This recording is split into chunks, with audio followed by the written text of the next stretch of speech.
President Adama Barrow grants official funeral to later Solo Sandeng. Gambia Armed Forces Intake 28 renders support to families of their late members.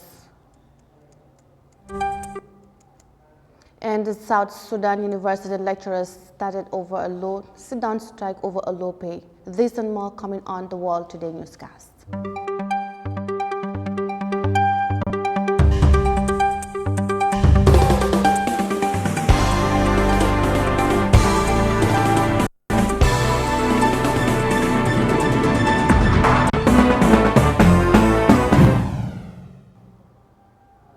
Hello and good evening. You're watching the World Today newscast here on Eyeafrica TV with me, Yahya Jammeh. Thanks for joining us. And now the news in detail.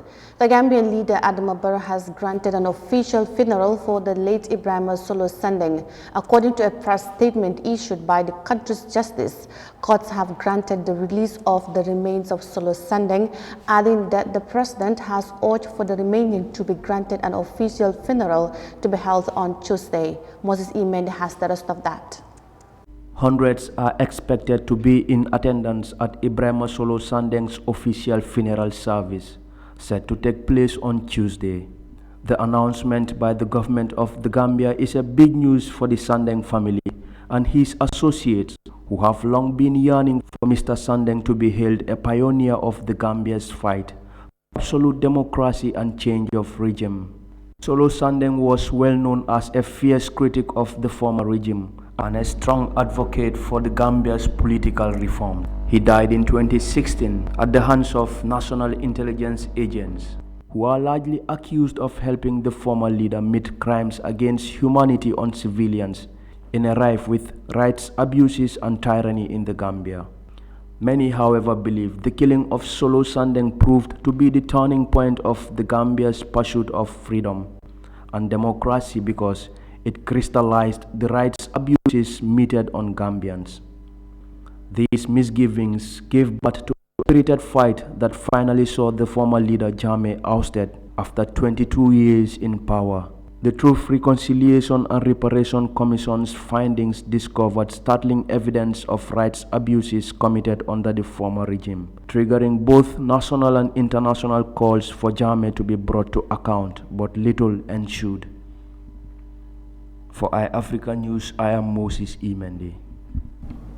President Adama Barrow has granted an official funeral for the late Solo Sandeng to be held on Tuesday at the Arch-22 in Banjul. Now, Egypt has announced that it has discovered a large reserve of natural gas in one of its Eastern Mediterranean Sea offshore block. Now, Egypt's natural gas facilities in the Mediterranean have stood largely inactive since the country's 2011 uprising that toppled the long-term autocracy of Hosni Mubarak. Let's hear details of that in this report. The Nargis 1X gas field, with its 3.5 trillion cubic feet of reserves, is considered the largest discovery since the Dohor well finding in 2015 that made Egypt a natural gas exporter. The finding is timely as natural gas has become a key lifeline for the country's struggling economy. Our natural gas exports are an average of $6 or $7 billion per year. With the new discovery alone, we can reach $10 to $12 billion of gas exports, which will boost Egypt's state budget and provide badly needed hard currency revenue. According to BP World Energy Review, Egypt's natural gas output in 2021 was about 67.8 million cubic meters. That's double the 2020 figures and accounts for 1.7% of the world's share. But the Egyptian government is aiming for more. We are signing agreements with different international energy companies with attractive incentives for exploration to boost production. As for exports, Egypt is the only country that has LNG plants in the East Mediterranean Forum. So we take gas from member states like Israel, liquefy it, and export it. About 80% of Egypt's production goes to the European Union. The EU is hoping to get more gas from Egypt after the standoff with main supplier Russia led to an acute energy crisis. There is demand for our gas because we are close to the European Union as a location and our better price, as the cost of transporting gas from Egypt is lower than getting it from the US or Qatar, for instance. The government is also rationing the use of gas for domestic power production so as to free up more amounts for exports. With the success of this discovery, the government announced that it will offer another 118 gas exploration licenses in 2023 to unearth more energy reserves. Egypt has revealed that it has discovered a large reserve of natural gas in one of its eastern Mediterranean Sea offshore block. Now, lecturers of 2 public universities have threatened to go on strike if the government fails to increase salaries within 7 days. Now, an announcement by lecturers in South Sudan to hold this strike comes 2 weeks after they issued a joint statement demanding the increment of their salaries to meet the current market rate. Let's hear details in this report. Dr. Piu Kurdeng lectures at Upper Nile University. He is also the chairperson of the Academic Staff Association at the institution. Dr. Piu says they have laid down their tools due to low pay and poor working conditions. Our agreement in 2019, our salary will be adjusted based on the central bank rate. So expecting that also to be increased. And we're expecting also from the government to avoid this issue to stabilize the current rate of the Central Bank of South Sudan. So it will not be effective for us and also for our people in South Sudan. Western Barghazal University staff are also on strike. South Sudan's economy continues to struggle due to many years of civil war, corruption, and the COVID-19 pandemic. There are 5 public universities in South Sudan. The government says it is working on finding a lasting solution to the challenges faced by all those universities. The lecturers' situation represents that of many of the civil servants in South Sudan, and the protest has left students worried. It's affecting us a lot because we have not been receiving our lectures.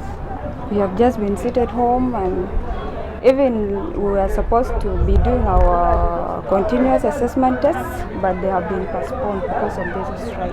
If the government doesn't respond quickly, on time, most of our lecturers, they may even go and look for other opportunities.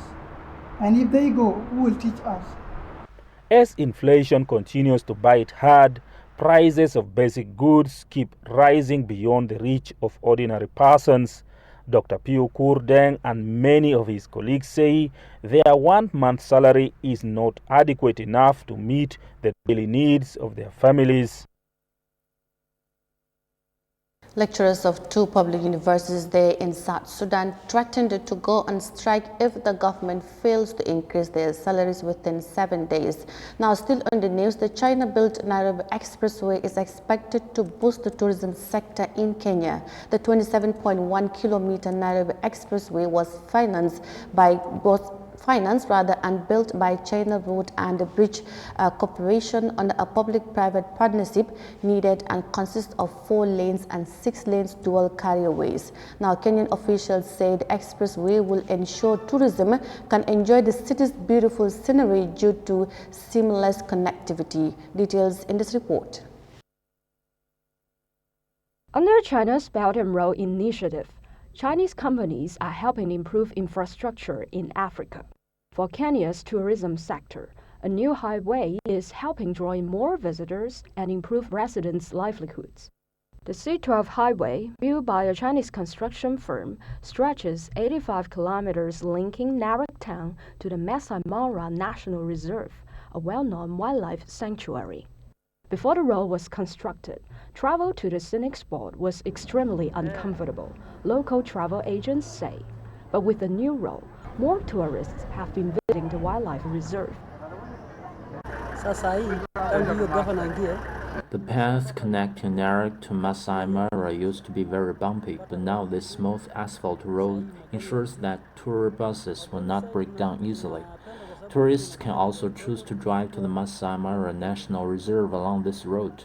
Now we can simply wait for the tourists at the entrance of the park, then guide them to tour the park. We no longer need to bring the tourists here from Nairobi and then send them back.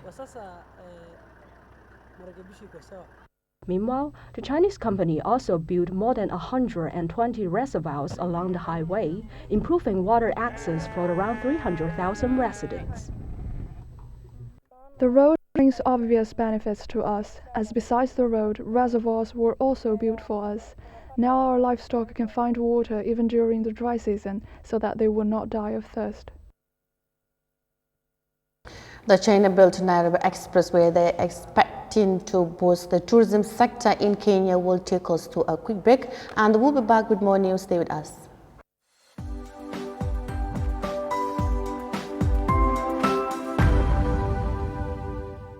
Africa Global is the first and biggest private estate developer in the Gambia and presence in 7 other African countries. We take pride in leading innovation in all spheres of real estate sector in the Gambia and beyond. As such, we are launching the development of the first smart and modern office and retail towers in the Gambia called TAF Twins. The TAF Twins is located in the heart of the Kanifing institutional area and 10 minutes drive away from Banjul. TAF Twins is designed to have 5 floors of office spaces ranging from 50 square meters to over 1,000 square meters, with 2 elevators, central air conditioning, 24 hours electricity and water supply, with the ground floor reserved for banking, supermarket, restaurant and shop. For your bookings and reservations, please call now on 376-2333 or 776-2333. Thank you.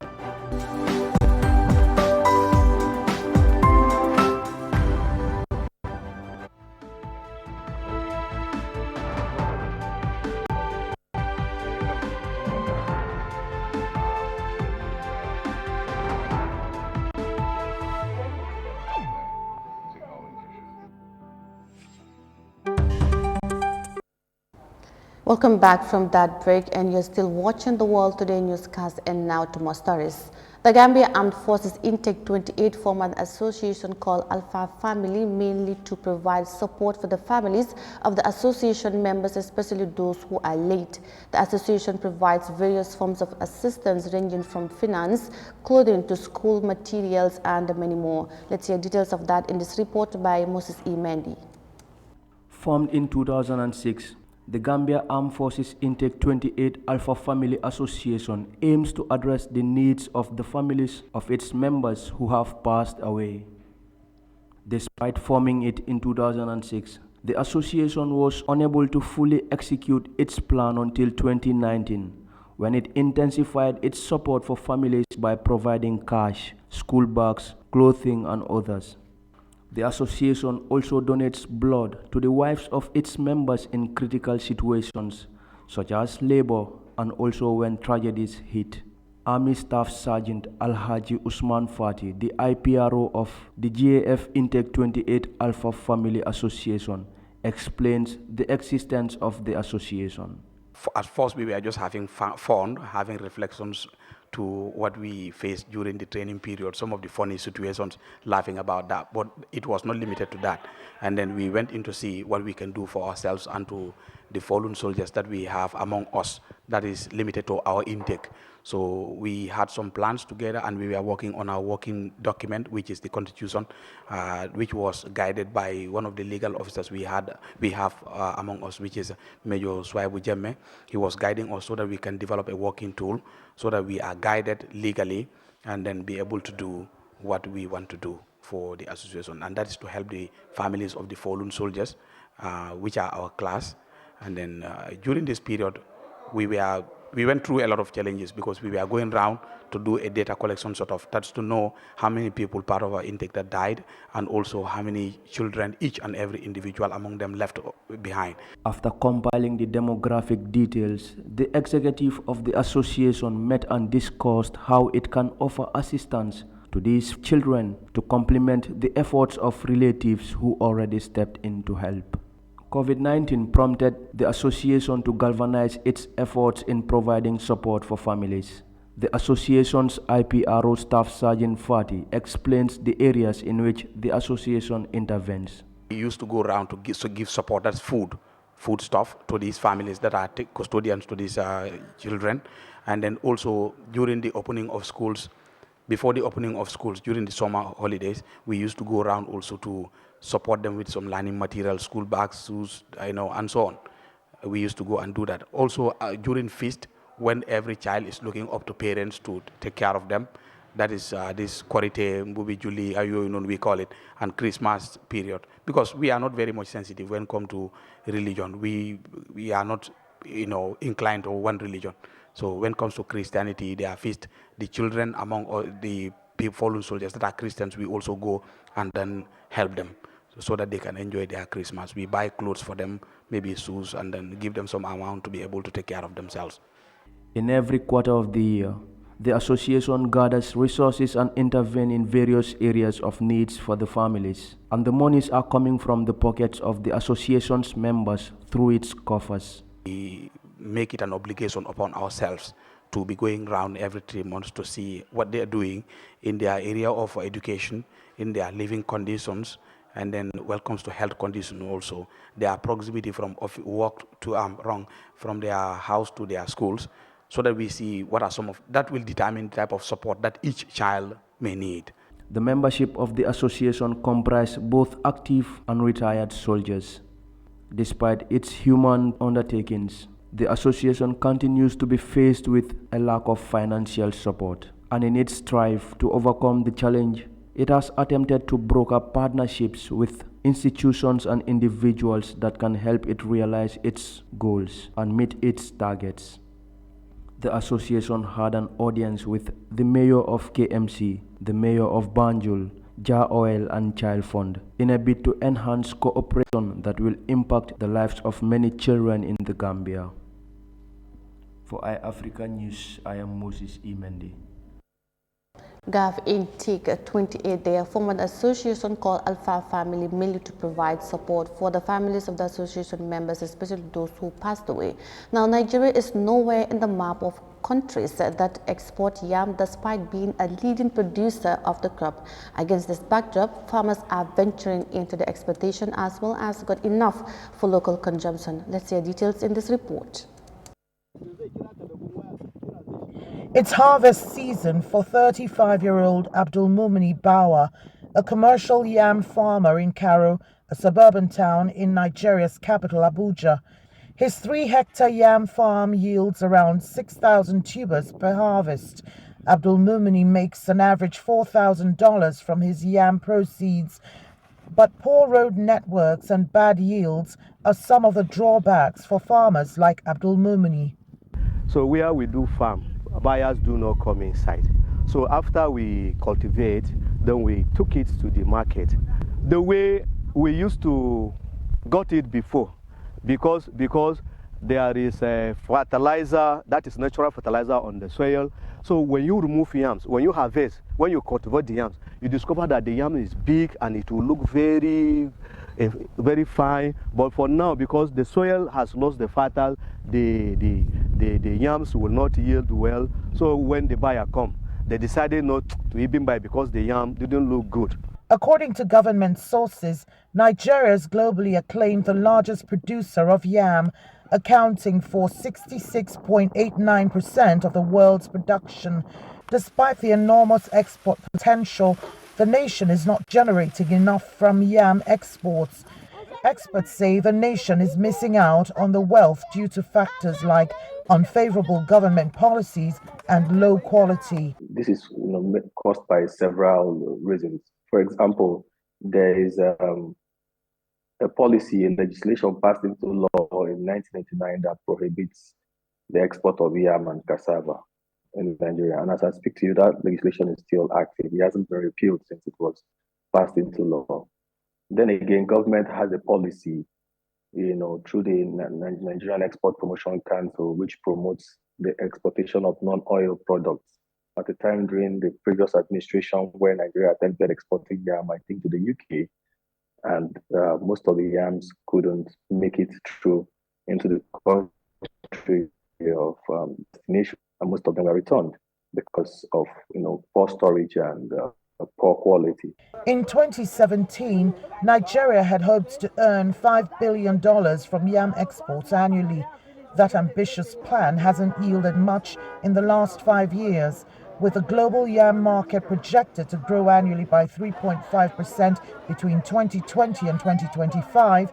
Nigeria is now looking to tighten all loose ends and leverage the market. Hopefully the outcome of the forum will be to see improved legislation around yam exports. We'll expect to see enhanced capacity development programs for yam farmers. We expect to also see government support in the seedlings, in the access to quality seedlings for yam farmers, and most critically, the post-harvest management. Yam export provides Nigeria an opportunity to up its foreign exchange revenues, but post-harvest management is another major area hampering the gains. Experts and stakeholders are calling for the government to take deliberate steps to close infrastructure gaps, provide access to export markets, funding, fertilizers, and quality seedlings. Nigeria not getting enough export revenue on yams despite being among the top producers of the crop in the world brings us to the end of this edition of The World Today Newscast. For more news, visit our social media handles on Facebook, YouTube and Instagram at Eyeafrica.tv. You can still visit our website on www.eyeafrica.tv. I am Yahya Jammeh. Thanks for watching and do have a good evening.